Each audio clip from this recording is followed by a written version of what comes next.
Hello everyone, welcome to our channel, and today we will see how we can install RStudio on our device. So for that you need to open up browser and then search for RStudio download, and then just open up very first link that you will see on the search results, and this is where it will lead you to.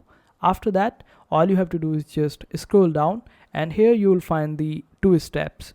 The first one is to install R, which is basically the language, and the second one is to install RStudio. So first of all, you will have to install the R language, and for that you need to click over here on the download and install R. Just click on it and follow the instructions, and then just choose all the options according to your system, and make sure if you are downloading it for the very first time, then choose the option of base and just download it. After it is downloaded, install it, and after installation is complete for the R, then open up this website again and then go with the second step. Here just click on download RStudio for desktop for your Windows or Mac OS, and just click on it, download it, and after install it. And this way, after the installation is complete, you will be able to open up RStudio, and this is how you do it. I hope this video was helpful. Make sure to hit that like button and also subscribe to our channel for more helpful videos.